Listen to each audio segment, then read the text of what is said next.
아직도 내신이 어려워? 내신은 역시 더국어 논술학원입니다. absolutely power라 그래가지고 군주의 힘이 강하다라는 것을 의미한다 그랬었죠. 그래서 군주권이 절대적인 거야. 군주의 힘이 하늘과 같을 때. 다 여러분들 알고 있는 것이잖아요. 그쵸? 요 절대왕정의 포인트는 무엇이냐면, 혹시 요거 다 썼으면 지워도 될까? 네.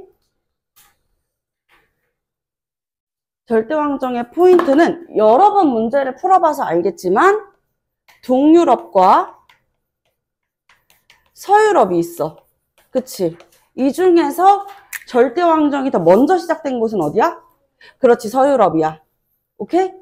요거를 헷갈리면 안 돼요. 그래서 서유럽에는 어떤 나라들이 있어? 영국, 순서대로 갈게. 에스파냐,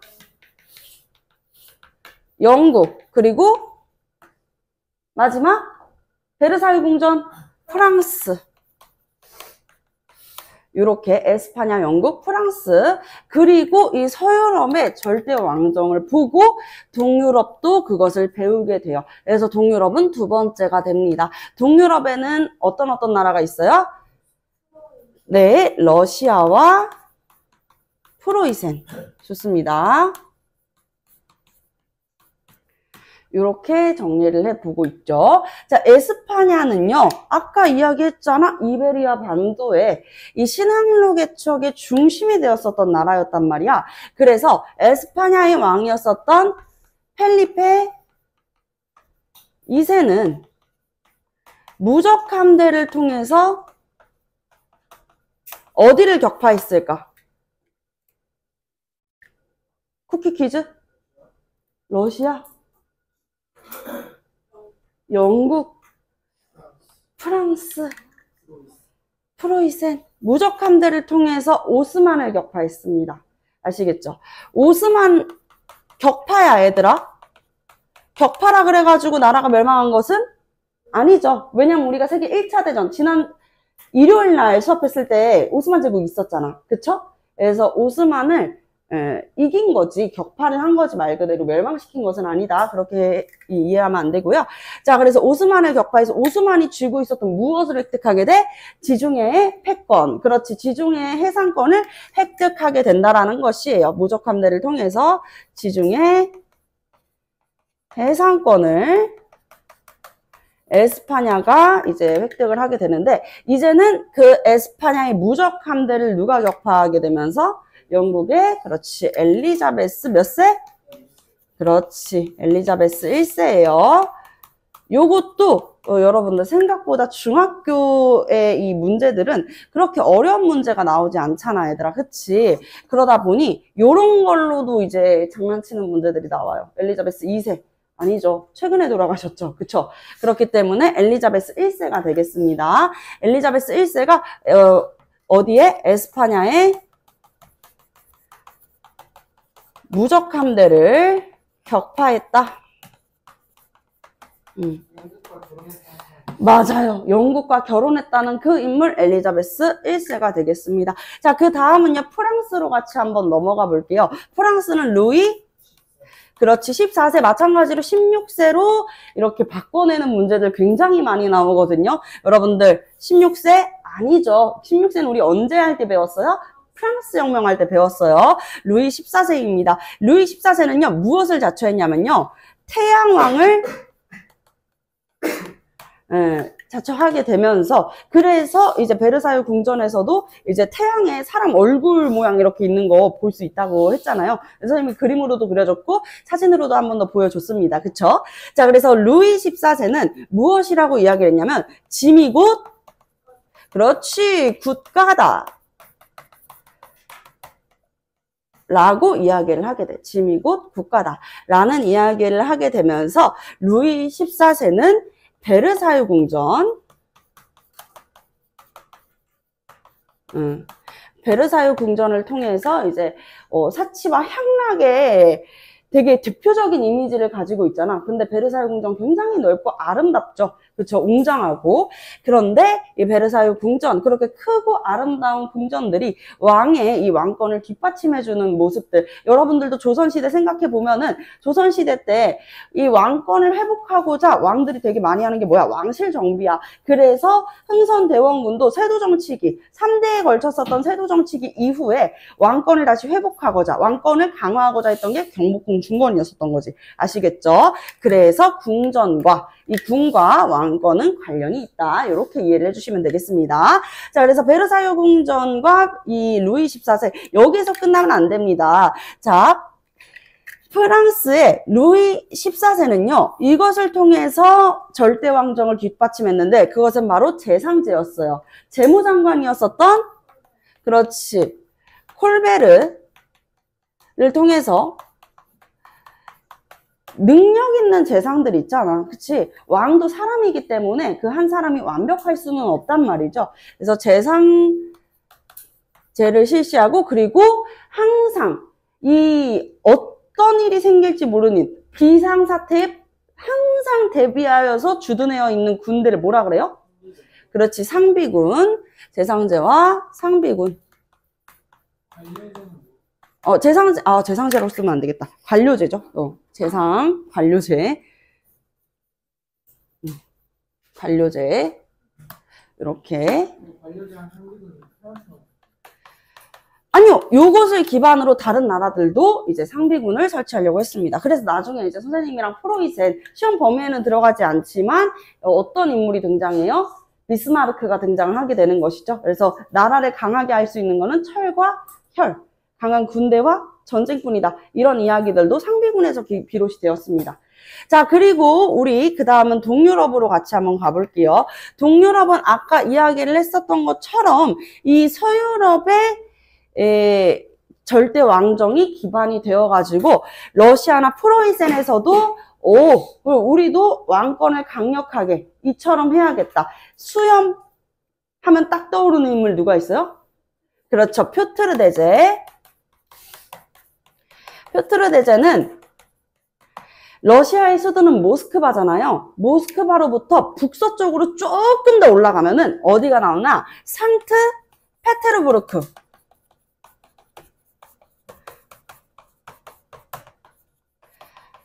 상트페테르부르크라고 하는 이 도시와 그리고 궁전을 이렇게 함께 세우게 되는 인물 표트르 대제가 되겠습니다. 그 다음은 프로이센이죠. 우리나라에 김, 이, 박과 같은 성씨가 굉장히 많은 것처럼 이 프로이센에서도 뗄래야 뗄 수 없는 성씨가 있다고 그랬었는데 바로 프리드니히 몇 세죠? 그렇죠. 2세죠. 요런 것들, 요런 디테일 여러분들 꼭 기억해 주셔야 되고요. 프리드니 2세는요, 루이 14세 같은 경우에는 이꼴 짐이 곧 국가다라고 이야기를 했는데, 프리드니 2세 같은 경우에는 짐은 국가 제일의 무엇이라고 얘기했어? 심부름꾼이라고 이야기를 하게 되며 무엇을 자처한 인물이야? 바로 깨어나다. 무엇에서? 멍청함에서 깨어나다. 10개, 그렇지. 계몽 군주를 자처했었던 인물이다. 라고 볼 수가 있겠죠. 그리고 여러분들 프로이센이 오늘날에 어떤 나라야? 독일이잖아. 독일 하면은 빠질 수 없는, 무조건 독일 하면 보고 와야 되는 성이 있어. 궁전이 있어. 뭐야? 그렇지. 상수시 궁전. 상수시 궁전까지. 자, 요렇게 정리를 해보았습니다. 절대왕정 어렵지 않죠? 자, 마지막 4가지 정리하면서 절대왕정도 끝내볼게요. 자, 절대왕정에서 기억해야 되는 포인트들이 있죠? 무엇이 절대왕정의 기반이 되었는가? 첫 번째는요, 왕권, 신수설. 두 번째는 왕권 신수설이 정치예요. 자, 왕권 신수설. 왕권 신수설이 뭐였어, 얘들아? 왕권은 누구로부터 부여받은 자격이야? 그렇지, 신으로부터 부여받은 자격이야. 그렇기 때문에 왕에 저항한다는 거 이꼴 누구한테 저항한다는 거예요? 신에게 저항한다는 것입니다. 아시겠죠? 그러니까 당연히 저항할 수가 없죠. 자, 두 번째, 그리고 절대왕정의 뒷받침이 되었었던 것도 뭐가 있을까? 중상주의. 굿! 중상주의는 우리가 계속 까먹을 수 있으니까 선생님이 한 번 더 짚고 넘어갈게. 중상주의는 수출은 장려하고 수입은 억제하는 거야. 어떻게까지 억제를 하냐면 관세를요 대폭 향상시켜가지고 이제 우리가 예를 들어서 알리에서 물건을 사는데 옷 한 장에 5,000원이야. 오, 이거 괜찮은데? 니트가 5,000원? 바로 사야지. 했는데, 이제, 관세를 다 포함하면은 5만 원이래. 너무 비싸잖아. 관세가 몇 배나 붙는데? 이러면 우리가 못 사겠죠. 그쵸? 이렇게 살 바에는 안 사. 이렇게 생각을 할 거 아니야. 그런 거죠. 그래서 이제 관세를 올려가지고 수입을 억제를 하는 것입니다. 돈을 벌되 쓰지는 않게 해서 이제 자국의 부를 축적하는 형식이 바로 중상주의 정책. 중상주의에서 조금 더 팽창을 하게 되면서 이제 원자재를 생산할 수 있는 그런 땅들도 더 중요하게 됐고 상품 판매지에 거쳐도 중요하게 되면서 이제 많은 식민지를 두려고 하는 제국주의로, 그리고 그 제국주의가 팽창해가지고 무엇까지? 세계 1차 대전까지 이렇게 이야기를 했습니다. 자, 그리고 세 번째랑 네 번째는 아까 여기에서 두 가지 다 이야기했어요. 관료제, 상비군이 되겠습니다. 어렵지 않았죠? 자, 그래서 신항로 개척과 이 절대왕정 같이 이야기해보면서 끝냈고요. 자, 여기 이제 옆으로 넘어가가지고 세 번째와 네 번째 한번 같이 이야기해보도록 하겠습니다. 카메라를 살짝 옆으로 옮길게요.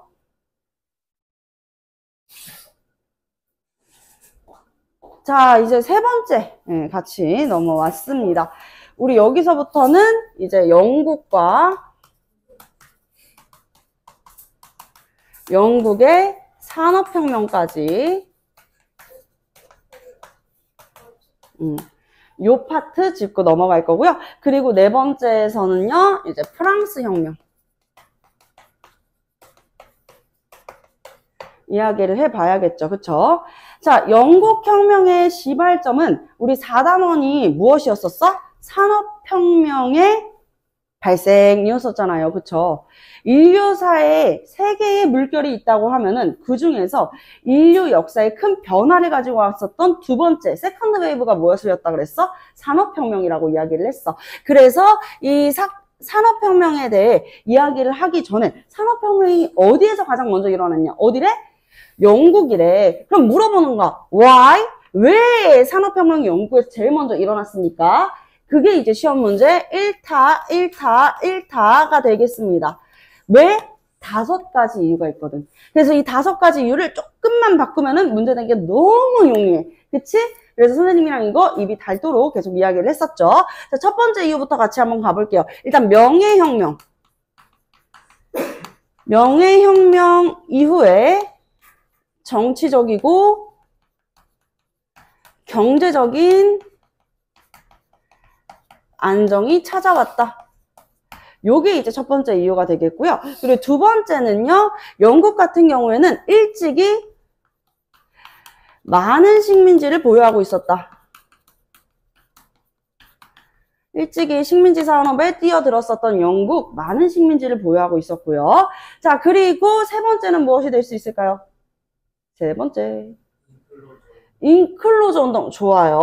자, 헷갈리면 얘들아, 이런 식으로 이해를 하면 돼. 풍부한, 이것도 마찬가지로, 이것도 풍부한으로 그냥 퉁 쳐버리는 거야. 풍부한 식민지. 풍부한, 아까 지성이가 이야기했죠? 노동력. 그리고 또 풍부한 지하자원. 하면 풍부한이라는 이 수식어에 3개가 딸려오니까 여러분들 좀 쉽게 외울 수 있겠죠. 그쵸? 자, 그럼 우리 좀 깊게 들어가 보자, 얘들아. 노동력이 풍부하대. 노동력이 풍부한 이유가 무엇이냐? 바로 인클로저 운동이에요. 인클로저라는 것은 이제 둘러싸아가지고 올린다라는 거. 즉, 울타리 쌓기 운동이라는 거야. 왜 울타리를 갑자기 이렇게 울타리를 치게 되냐? 울타리를 이렇게 쌓냐? 라고 이야기를 하게 되면은, 원래는 이제 경작을 하기 위해서 있었던 농지에다가 농사 짓는 것보다 차라리 양 풀어 키우는 게 훨씬 더 돈이 되는 거야. 왜? 양은 털이 계속 나잖아. 그치? 털 깎아가지고 팔면 되고, 그리고 고기도 팔면 되고, 나중에, 양 키우는 게 훨씬 낫겠는데? 하게 되면서, 대부분 이제 농촌에 있었었던 소작농들 있죠. 농촌에서 이제 농사 지으면서 사는 이 농촌 인구가 다 어디로 가게 돼? 도시로 가게 돼. 그래서 여기 인클루저 운동에서 꼭 기억해야 되는 포인트, 도시에 있는 인구가, 도시에 있는 노동력이 어디로 이주한다? 죄송해요. 헷갈렸어요. 자, 농촌에 있는 인구가 어디로 이주한다? 도시로 이주한다라는 거. 자, 요 포인트, 요것도 마찬가지로 바꿔서 내는 선지가 있을 수 있어요. 아시겠죠? 여러분들이 이미 머릿속에 가지고 있는 내용 풍부하다라고 선생님도 생각을 합니다만, 근데 우리가 문제 풀 때 약간 경솔하게 풀게 되면은 이런 문제에서 틀릴 수도 있으니까 주의를 좀 기울여야겠죠. 그쵸? 자, 그래서 요 부분 이야기를 했고, 자, 네 번째는요, 풍부한 지하자원. 어떤 풍부한 지하자원이 있었다? 그리고 철광석, 석탄과 같은 지하자원. 그래서 1차 산업혁명, 2차 산업혁명, 3차 산업혁명, 4차 산업혁명별로 이 자원들, 주 소재가 되는 자원들이 달라졌죠. 2, 3차부터는 이제 석유가 등장을 했죠. 그쵸? 자, 그리고 다섯 번째 이유는 어디랑 이어지게 되냐면 바로 이 인클루저 운동이 있었던 세 번째 이유랑 이어지게 돼. 그러면 세 가지가 영국에서 산업혁명이 가장 먼저 일어난 5가지 이유 중에 3가지가 수식어가 다 풍부한이야. 그치? 그 중에 하나는, 인클루저 운동, 풍부한 노동력이랑 관련이 있대. 무엇? 농촌에서 경작, 농사 짓던 사람들이 다 어디로 갔다? 도시로 갔다라고 이야기를 했잖아. 여기에 맞물려 있는데, 양을 키웠다 그랬죠? 그래서 양털을 깎아가지고 판매하는 거. 무엇? 그렇지. 모직물 사업. 여기. 뭐가 아주 중요해. 자, 모직물 산업의 발달이라고 이야기를 할 수 있겠다. 선생님, 왜 뭐만 빨간색이요? 뭘로 바꾸는 문제 많이 나온다 그랬어? 그렇지. 면직물로 바꾸는 이야기 많이 나온다 그랬어. 모직물이 양털이고 면직물은 무엇이야? 목화, 면화야 얘들아. 알겠죠? 그렇기 때문에 면직물은 B 아니다. 이렇게 이야기할 수 있겠어요. 그런데 여기에서 끝나지 않죠. 이거는 영국에서 산업혁명이 가장 먼저 일어나게 된 이유 5가지야. 그치? 이유 5가지고, 자, 영국에서부터 시작했었던 산업혁명의 전개 과정을 이렇게 전개도로 이렇게 착 펼쳐서 보면은 그 시작은 무엇이었어? 면직물 산업이었어. 면직물. 되게 헷갈리지? 영국에서 산업혁명이 먼저 일어난 이유는 모직물인데, 영국에서 산업혁명이 전개되는 그 전개 과정의 시작은 면직물이었었다. 면직물, 선생님이 목화 이야기를 했잖아요. 목화는 애들아 어떻게 생기는지 알죠? 맞아요. 귀엽게. 자, 이렇게 생겼죠. 그쵸? 이렇게 이제 둘러싸여 있어요. 내가 제일 잘 그리는 유일한 꽃.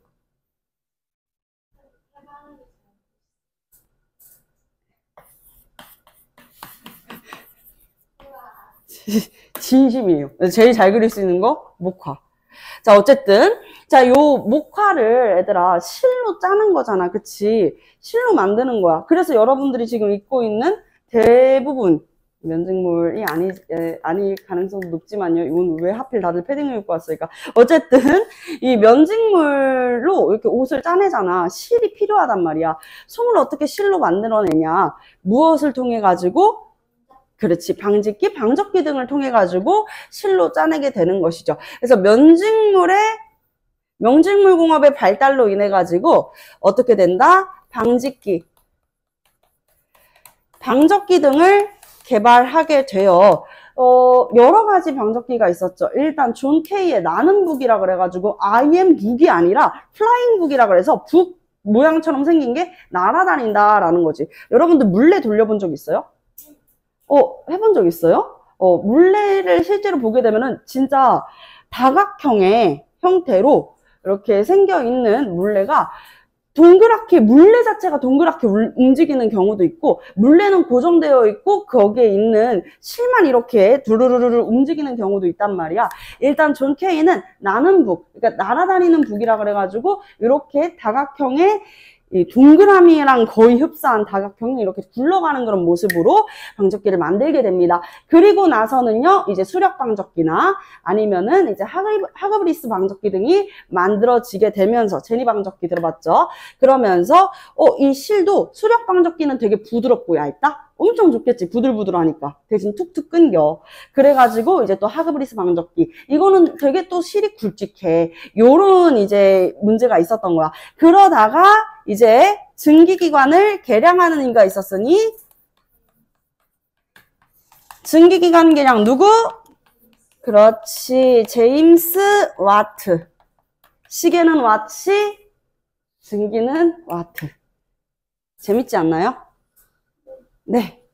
저만 재밌으면 됐으니까요. 그쵸? 자, 제임스 와트가 이제 증기기관을 개량하게 되면서 증기 방식기도 만들어지게 되는 거예요. 대박이죠? 그래서 훨씬 더 많이 생산할 수 있게 됐어. 자, 증기기관을 개량하면서부터 무슨 체제가 자리 잡는다? 대량 생산 체제가 자리 잡는다. 그래서 이제는 수공업이 중심이 되는 게 아니라 기계화가 된다. 공장이 만들어진다. 그래서 수공업, 간의 수공업에서 이제 기계화가 되어버리는 것이죠. 기계화가 되어버리니까 대량 생산체제 당연히 자리 잡을 수 있겠고, 사람들은 나는 생활의 달인에 나올 정도로 엄청나게 이 방직기를 빨리 돌리는, 실을 엄청 많이 짜는 그런 사람이었는데, 나 엄청난 능력자인데 나보다 누가 더 빨라?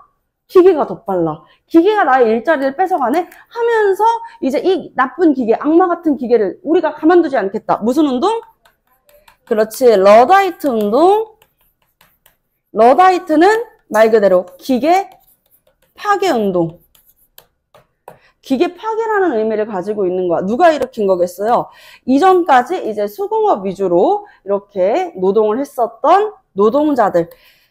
기계화로 인해서 일자리를 잃은 실업자와 노동자들이 이렇게 러다이트 운동을 일으키게 된다라는 이야기까지. 자, 그리고 자, 증기기관을 개량해가지고 대량 생산 체제가 자리 잡게 된 거, 기계화가 된 게 첫 번째 포인트인데, 증기기관을 요 공장을 만드는 데만 이용한 것은 아니죠. 바로 교통. 교통의 발달도 시험 문제에 많이 나옵니다. 자, 교통. 증기로 뭐 만들어 볼 수 있겠어, 얘들아? 증기? 그렇지. 증기기관차. 그리고 증기 선을 이렇게 만들 수 있는 것입니다. 아시겠죠? 증기기관차, 증기선. 자, 증기기관차는요, 누가? 스티븐슨. 그리고 증기선은 풀턴. 이라는 인물이었었고요. 교통이 발달하게 되면은 이제 같이 발달하게 되는 거. 교통이 발달했어. 여러분들 생각해봐. 버스가, 그리고 지하철이, 전차가 막 만들어졌어. 우리 어디에서 어디까지 만나? 이런 이야기 할 수 있을 거 아니에요. 그쵸? 통신 발달하게 되는데, 통신은 유선전신, 무선전신, 그리고 여러분들 오늘날에 아주 용이하게 사용하기 때문에 손에서 놓을 수 없는 그것. 뭐예요? 전화기죠. 전화기. 무슨 소리 나요? 전화 오면은 뚜루루루루 벨 소리가 나죠? 벨입니다. 유선전시는요, 모스. 무선전시는 마르코니. 선생님, 이게 진짜 시험 문제에 나올까요? 역대 시험 문제에서는 늘 나왔었다고 말씀드릴 수가 있겠습니다. 아시겠죠? 영농중학교에서도 마찬가지로 이런 것들은 이제 시험 문제에 안 나올 것 같으면서도 많이 나오는 포인트죠. 여기에 만약에 여러분들 에디슨의 이름이 끼어있다. 맞아요? 틀려요? 네. 시기 잘 구분해 주셔야 되고요. 그리고, 선생님, 저 진짜 이런 이름 외우는 거 정말 못해요. 팁을 좀 알려주실 수 있나요? 팁 알려드릴 수 있죠. 증기기관이랑 6글자죠. 그쵸? 6글자에 한 글자 빼면 5글자, 제임스 와트 5글자. 자, 증기기관차 5글자. 한 글자 빼면 몇 글자? 4글자. 스티븐스 4글자. 증기선 몇 글자? 3글자. 마찬가지로 한 글자 빼면 2글자. 풀턴. 여러분들 다행히도 서술형 문제 나와요? 안 나와요? 안 나와요. 서술형 문제 안 나오고 선지로 이 인물들의 이름을 다 줄 거야. 그러니까 글자 수로 기억해 놓는 것도 좋겠죠. 자, 그 다음은요. 유선전신, 유모. 무선전신은 이 무를 90도 이렇게 기울이게 되면은 뭐가 돼요? 마가 된다라고 이야기를 했죠. 그래서 무마, 마르코니. 자, 이 마르코니를 무엇으로 바꿔낸 문제가 실제로 출제된 적이 있냐면 마르크스. 진짜 안 된다, 얘들아. 마르크스 아니다. 마르코니야. 알겠죠? 자, 마르크까지 비슷하다 그래가지고 요거 고르는 친구들 실제로 있었어. 본인도 골라놓고 이렇게 돼버린단 말이야. 그럼 안 되겠죠? 자, 그리고 전화기는 배. 이런 건 너무 쉬우니까 넘어가 보도록 할게요. 재밌죠? 괜찮죠? 할만하죠? 선생님, 그러면요, 마르크스는 대체 누구입니까? 아주 좋은 질문입니다. 이 산업혁명으로 인해가지고, 여기 산업혁명의 전개잖아. 그치? 산업혁명의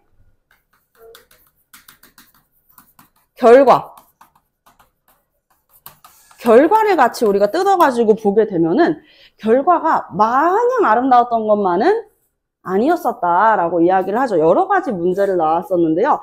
여러 가지 환경 문제나 공장이 만들어지는 것이니까 공장 폐수와 같은 환경 문제도 만들어지고, 그리고 노동 문제. 왜냐면 일할 수 있는 노동력이 너무 많거든. 그리고 이 일하는 필요한 노동자가 그냥 기계에다가 원재료만 이렇게 들이부으면 되는 거야. 엄청 고도의 기술을 요하는 건 아니죠. 팔다리만 달려있으면 다 할 수 있는 일이니 일할 수 있는 사람들은 차고 넘치는 거야. 그러면 당연히 인건비는 어떻게 되겠어? 싸지겠죠. 누구나 다 할 수 있는 일이니까. 그쵸? 자, 그래서 그러한 노동 문제들도 발생하게 됐고, 그리고 아동 노동 문제도 발생하고, 여성 노동 문제도 마찬가지로, 특히 이제 여공들, 많은 이제 여러분들 그거 봤을 거야. 레미제라블 보면은 그 코제트인가? 딸 이름이 코제트잖아요. 코제트 엄마 공장에서 어떤 대우를 받는지 여러분들 보잖아. 그래서 여성 노동 문제들 이런 것들도 발생하게 되고, 그리고 여러분들 빈부격차. 빈부는 가난한 사람과 이 부를 축적한 사람 간의 격차가 더 넓어진다라는 거예요. 빈부격차가 커지게 되면은요, 나중에는요, 진짜 난리 납니다. 그 나라가 진짜 휘청거릴 만큼의 사건이 벌어질 수도 있어요. 빈익빈 부익부라고 하는데, 가난한 사람은 노동을 해도 계속 가난해지고, 부를 축적한 사람은 노동자산이 아니라 그냥 이 자본, 그러니까 공장을 가지고 있는 것만으로 본인이 가지고 있는 이 공장으로 돈을 계속 불러 모으는 거야. 여러분들 생각해봐. 사장이 직접 노동을 해요? 아니죠. 그쵸? 관리자를 쓰고, 그리고 벌어들인 돈으로 임금을 주죠. 그래서 새로운 사회 계층이 등장하게 된다. 바로 자본가와, 그렇지, 노동자라고 하는 계층이 등장하게 되는 거야. 근데 노동자가 직접 이 노동을 해가지고 공장에서 어떤 이제 완제품을 만들었다고 하면은 그거를 이제 판매를 해서 자본가가 부를 축적한다는 거지. 이 구조가 굉장히 이제 이게 굉장히 잘못됐다라고 이야기를 한 사람이 있었으니 그가 바로 맞아요. 마르크스였습니다. 마르크스와 오늘날의 마르크스가 있을 때까지 그의 옆에 있어줬었던 인물이 있어요. 마르크스가 되게 대단한 인물이지만, 인간관계나 사회성이 있어가지고는 그렇게 높이 평가할 수는 없는 인물이라고 개인적인 내 생각이야. 자, 마르크스의 사상 자체를 막 뭐라고 이렇게 이야기하는 게 아니라, 그가 조금 더 주변 사람도 이렇게 둘러볼 줄 알았었다면 어땠을까라는 생각이 있는데, 마르크스의 이 친구, 그리고 후원자이자 지지자였었던 엥겔스라는 인물이 있어요. 그래서 마르크스와 엥겔스는 이제 좀 강력하게 사회주의를 이야기를 했는데, 어떻게 이제 사회주의라는 것은 무엇이냐면 공동에서 생산하고 공동에서 분배한다라는 거야. 이거는 다 같이 잘 먹고 잘 살자야. 다 같이 못 먹고 못 살자가 아니라. 근데 이거를 국가적인 제도에 도입을 하니까 실패를 빈번하게 하고 있는 거고, 마찬가지로 우리 위에 있는 나라도 결국에는 이 사회주의를 실현하는데 실패한 나라라고 볼 수 있죠. 자, 사회주의라는 이념 자체가 나쁜 건 아니었어. 왜? 모두가 잘 먹고 잘 살자는 거니까. 이렇게 정말 기형적으로 일을 하는 사람 따로 있고 돈 버는 사람 따로 있고 이런 거 잘못됐다는 거지. 모두가 같이 일을 하고 국가가 이런 공장 같은 이런 재산을 보유하고 있고, 응? 자본을 보유하고 있고, 그리고 사람들이 다 같이 노동력을 제공하고 똑같이 분배받으면 모두가 잘 먹고 잘 살 수 있지 않을까라는 이야기를 했어. 근데 그러한 사회주의가 실현되기 위해서는 어떻게 해야 된다? 이런 이야기를 합니다. 계급투쟁. 마르크스의 공산당 선언을 보게 되면은 계급투쟁이라는 이야기가 나와요. 누가 투쟁을 해야 될까? 자본가야? 노동자야? 노동자. 여러분, 선생님이 지난번에 이런 예시 들었을 거야. 여러분들이 만약에 이 강남에 아파트 50채를 가지고 있는 대건물주라고 생각을 해봅시다. 근데 나라에서 갑자기 요즘 집이 없는 사람들도 너무 많고 못 사는 사람들도 너무 많으니까 50채의 아파트 본인 살 집 하나만 남겨두고 49채 다 주세요 라고 이야기를 하면 여러분들 주겠어요? 안 준다니까. 똑같은 생각을 한 거야. 자본가는 본인들이 지금 손에 쥐고 있는 자본을 절대 스스로 놓지 않는다. 그렇기 때문에 노동자의 계급투쟁이 필요하다라고 이야기하는 사회주의자 이 마르크스, 엥겔스. 하지만 또 한편으로는 계급 간의 타협을 통해서 사회주의를 실현시킬 수 있다라고 했었던 오원과 같은 인물들도 있었어요. 옛날에는 여기까지가 시험 범위였었는데 여러분들 시험 범위 많이 줄어들고 많이 좋아졌습니다. 15개정 교육과정 안에서는 엥겔스랑 오원까지는 이야기를 하지 않더라고요. 그래서 여기까지 이야기를 해보도록 할게요. 자, 그리고 어디로 넘어가야 돼요? 프랑스 혁명으로 넘어가야 되죠. 자, 프랑스 혁명. 여기에서 여러분들의 오답률 파티가 벌어집니다. 왜일까? 아직도 이 프랑스 혁명에서 왜 이렇게 많은 오답률 파티가 벌어지고 있는 것인지, 왜 원내고사에서 40점을 맞아가지고 선생님의 마음을 이렇게 아프게 하는 것인지.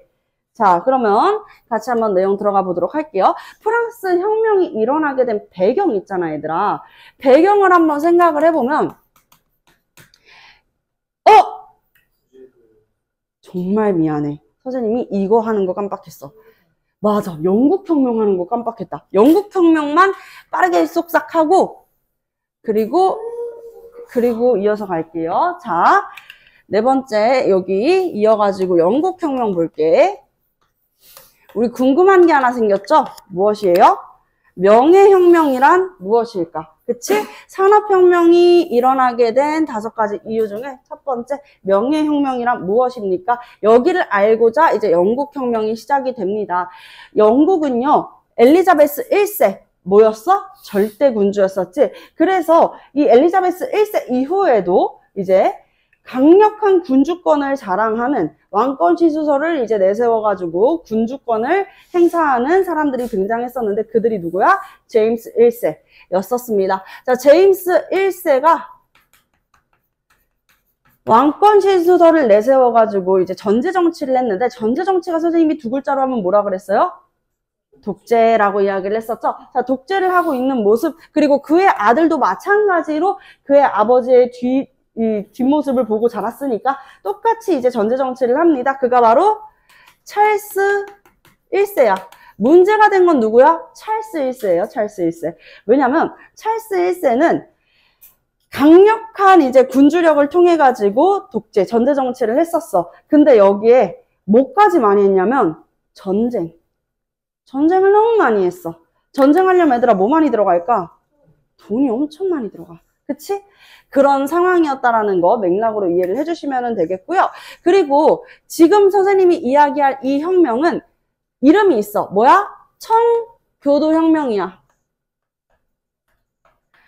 자, 청교도혁명의 배경은 제임스 1세와 찰스 1세의 전제정치. 이 전제정치에 뒷받침이 되었었던 것은 왕권 신수설. 왕권은 신으로부터 부여받은 권리다라고 이야기를 했었고, 권한이다라고 이야기를 했었고, 두 번째는요, 젠트리의 젠트리는 일종의 사회적 계층을 이야기해. 그래서 신흥 사회 계층이 성장을 하게 되는 것이다 라고 볼 수 있어. 젠트리의 성장. 젠트리가 무엇이냐면 영국은 있잖아 얘들아. 국교회를 믿어야 되죠. 그쵸? 영국은 여러분들 로마 교황청이랑 갈라졌잖아요. 그쵸? 로마 교황청이랑 갈라졌어. 헨리의 이 이혼 문제를 놓고 이 교황이랑 대립하다가 결국엔 어떻게 됐어요?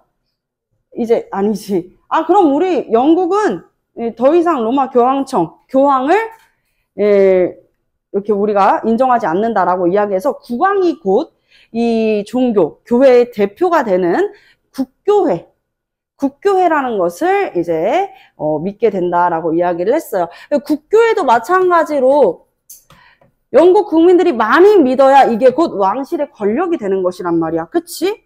이게 곧 왕실의 권력이 되는 건데 여기에서 또 짚어줘야 되는 포인트는 무엇이냐면 국교회 믿으면 좋지. 근데 많은 사람들이 이후에 루터 19개조 반박문 95개조 반박문 이야기했었던 루터 아니면은 이제 직업 신수설 직업 소명설 예정설을 이야기한 칼뱅 이런 인물들이 이야기했었던 루터교나 칼뱅교가 새로운 개신교로 떠오르게 돼요. 신교로 떠오르게 된단 말이야. 그래서 그러한 신교를 믿었던 사람들 특히 칼뱅교가 무엇을 얘기했다 그랬지? 직업 그렇지. 직업, 소명설, 그리고 예정설. 모든 것들은 다 정해져 있다. 선생님이 그 얘기 했을 거야. 20대 초반에. 그럼 난 지옥 가? 내가 믿는 종교에 의하면 그렇게 되겠지? 그럼 아프리카에 사는 친구들은, 그 친구들은 예수님의 존재에 대해서도 아무것도 몰랐잖아. 안타깝지만 그것도 정해진 운명이었어. 라고 얘기했을 때, 나 여기서 내려줘. 라고 이야기했었던 그런 일화를 이야기했죠. 자, 칼뱅은 요 직업소명설과 예정설을 이야기하면서 많은 이들의 지지를 받는데 이 많은 이들이 대부분 상인들이었어. 상업활동을 하는 상인들이었었고 그래서 이 칼뱅교가 이제 이후에는 청교도가 된다. 재미있는 문제 한번 내볼까요? 지난번에도 이거 한번 이야기했었는데 유럽에서 청교도를 믿는 청교도 신자를 부르는 말들이 조금씩은 다 달랐는데 영국, 프랑스, 네덜란드 다 달랐었거든요. 영국 뭐였다? 퓨어라고 해서 퓨리턴. 프랑스는 맞추면은 빼빼로. 아니에요.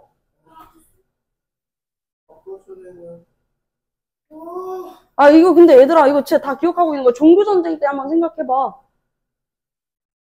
아이 왜 그래 30년 전쟁 종교전쟁 30년 전쟁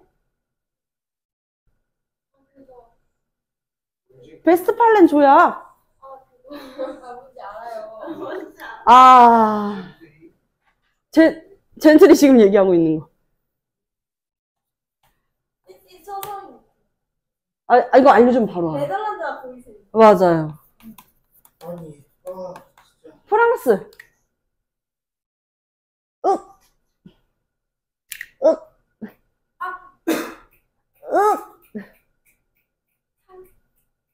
아, 근데 여기. 세 글자. 인건 알죠? 세 글자인 건 알죠? 위그노. 그렇지, 위그노. 자, 위그노. 좋습니다. 선물. 선물. 휴. 미안해. 너무 미안해. 다칠까봐 세게 못 던졌는데 앞으로 직접 전해줄게요. 자, 그래서 이렇게 영국, 프랑스, 네덜란드 곳곳에 이제 청교도, 신교를 믿는 신자들이 늘어났었는데 마찬가지로 이제 영국에서도 청교도를 믿는 청교도 신자들이 늘어나게 되는 것입니다. 여기에서 이렇게 순서적으로 드릴게요. 알겠죠?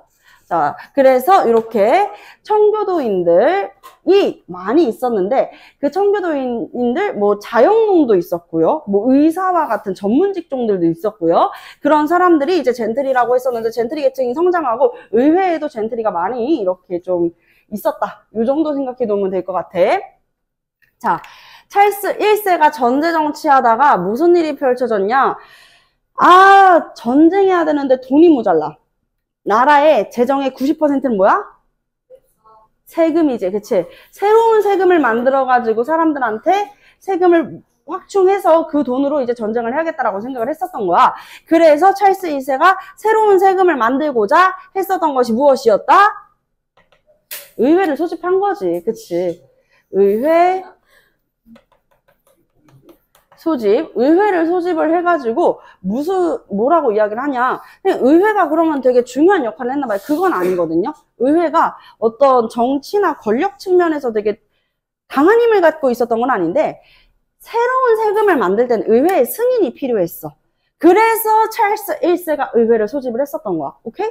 자, 의회를 소집을 해가지고 이제 이야기를 합니다. 얘들아 이렇게 이야기하는데 의회는 이때다 기다렸다. 이때만을 기다렸다. 그래서 이제 제출했었던 게 권리 청원서. 아니 지금 심각합니다. 계속 군인들을 민가에서 재우시고 이러면은 백성들의 반발이 심할 것입니다. 국민들이 얼마나 슬프겠습니까? 왜 국민들도 좀 생각을 해주세요. 그렇게 이야기를 하는데 권리청원서를 찰스 1세가 일단은 지금 급한 게 뭐야? 새로운 세금이거든. 승인을 해줘요. 승인을 해줬다가 의회를 해산시키죠.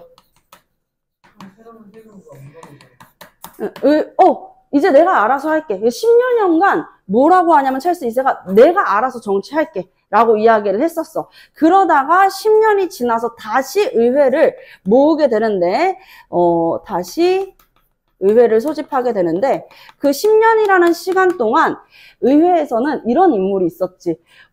되게 이제 의원으로서 정치인으로서 각광받지는 못했었던 인물이었지만 이 인물이 10년이라는 이 공백기 동안 군대를 가는데 알고 보니까 내가 전쟁 천재였던 거지.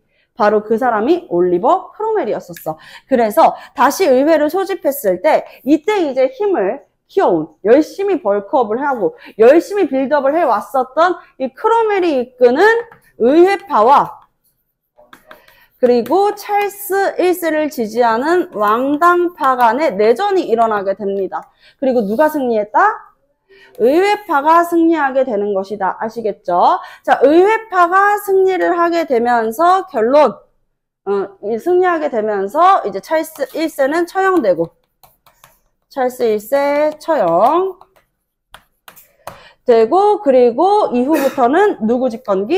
의회파의 중심이 되었었던 인물, 알고 보니까 내가 전쟁 촌재 올리버 크로멜의 집권기. 크로멜 집권기. 얘들아, 왕이 없어졌어. 그럼 원래는 그 다음, 그의 아들이 이어가지고 대를 이어서 왕이 돼야 되잖아. 근데 이제는 왕을 처형시키고 나서부터는 더 이상 왕은 인정하지 않겠다. 왜냐면 찰스 1세가 일단 작전상 후퇴라고 이야기를 해서 나라를 떠나요. 국외로 이제 떠난단 말이야. 망명을 가려고 시도를 했다가 다시 잡히게 된단 말이죠. 그러니까 사실상 죄인이죠. 나라를 두고 도망치는 거니까. 얘들아, 군인이 싸우다가 도망치고 올 수 있어? 없단 말이야. 이게 오늘날에는 그런 모습들을 조금 상상할 수는 있겠지만 특히 왕정에서는 그게 불가능하지. 왜? 왕명을 어기고 본인이 이제 전쟁에서 도망치고 오는 것이니까. 그쵸? 자, 그래서 여러분들 생각해봐요. 이 이성계의 위화도 회군에서도 위화도에서 회군하자마자 이성계가 한 게 뭐야? 그렇지. 개경으로 쳐 들어가가지고 우왕을 축출하고 최영 장군을 죽였잖아. 그쵸? 그렇게 한 이유가 뭐겠어? 앙심을 품어서? 아니야. 이미 군대를 돌릴 때부터 주사위는 이미 던져진 거지. 그치? 자, 그래서 이 찰스 1세가 처형되면서는 공화정이 수립이 됩니다. 왕이 더 이상 없어요.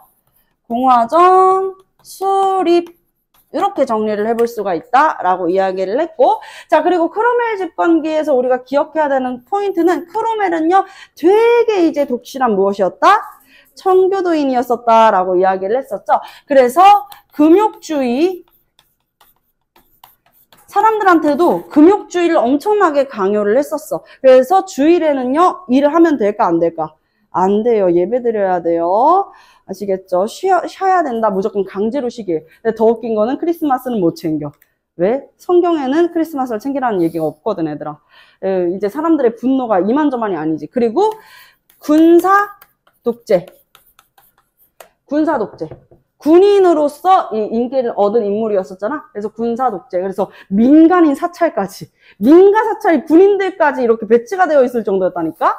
자, 그리고 이런 건 별로 중요하지 않아. 크로멜의 집권기에서 제일 중요한 거 세 번째는 크로멜이 했었던 그렇지. 항해법이라는 게 매우 중요해. 항해법은 선생님이 지난번에도 한번 이야기한 적 있었죠. 나폴레옹의 그렇지. 아주 똑똑하다. 대륙 봉쇄령이랑 이름 바꿔서 내는 문제 너무 많이 나와. 알겠죠? 헷갈리면 안 돼. 이거는 영국에서 나올 수도 있고 아니면 프랑스 혁명, 나폴레옹 혁명기에서도 나올 수 있는 거기 때문에 얘들아 헷갈리면 안 된다. 대륙 봉쇄령은 영국을 고립시키기 위해서 시행했었던 정책이었잖아. 그치? 유럽아, 너네 영국이랑 수교하는 거 내 눈에 띄어라. 알지? 너네 영국이랑 교류하는 거 띄어라. 가만 안 두겠다. 했는데 한 나라가 있었어. 그 나라가 러시아. 그래서 이제 러시아 원정 가자 하면서 이 나폴레옹의 말년이 되게 우여곡절이 깊어지는 그런 시기가 찾아오게 되는 거고, 항해법은 무엇이냐면 말 그대로 항해를 할 때, 배를 타고 수교를 할 때 우리가 무엇을 해야 되냐, 무역 활동을 할 거 아니야. 물건을 사고 팔고. 그럴 때 배를 원산지배 또는 그렇지, 영국 배만을 이용을 하자라고 이야기를 한 거야. 원산지배 영국 배만 이용하는 이런 법을 왜 만든 거야? 배 하면은 이 나라가 최고야. 어딜까?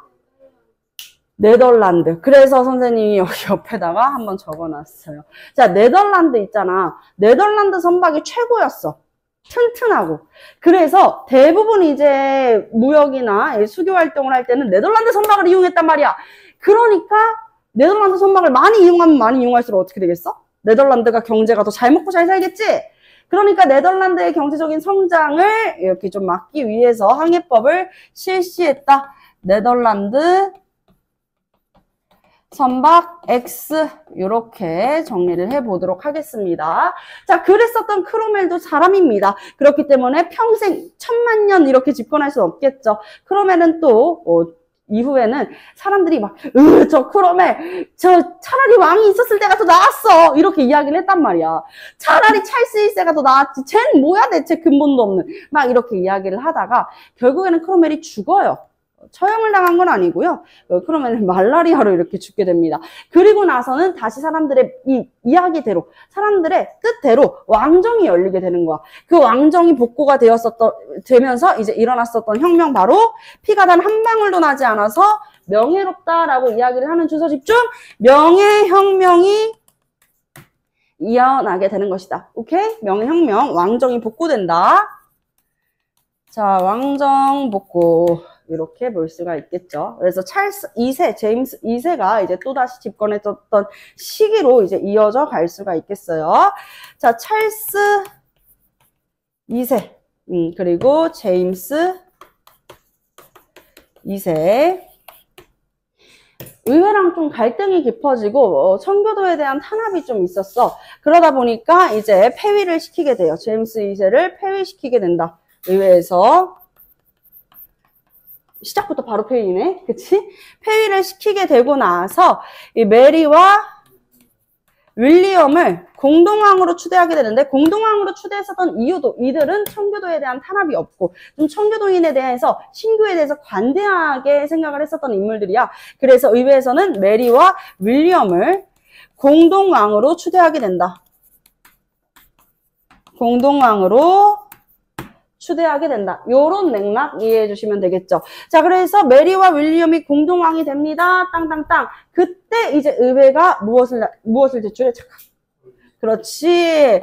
권리 장전서를 제출하고 승인받게 됩니다. 자, 권리 장전서를 승인받게 되면서 왕의 권한이 하늘처럼 높은 것이 아니라 국민을 제대로 다스리기 위해서는 왕보다는 의회의 이 입지가 조금 더 중요하게 되는 역사상 최초의 입헌 군주제 수립된다.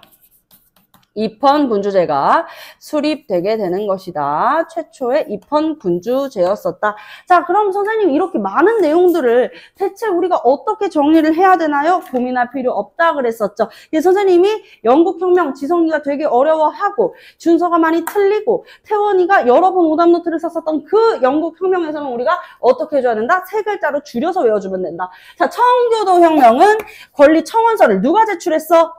누가 제출했어? 의회에서 제출했어. 그리고 이제 왕당파랑 의회파가 전쟁을 하는 과정에서 찰스 1세가 처형되면서 공화정이 수립됐다. 세 글자 뭘로 외울 수 있어요?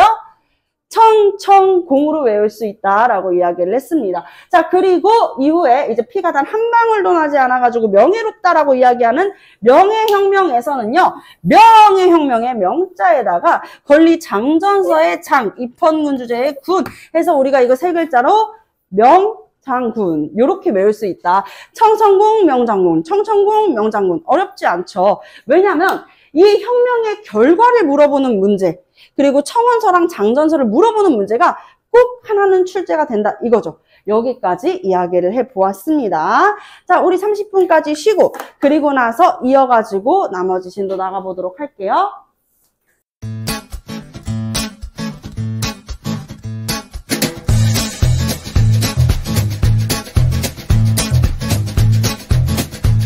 학원으로 전화 주세요.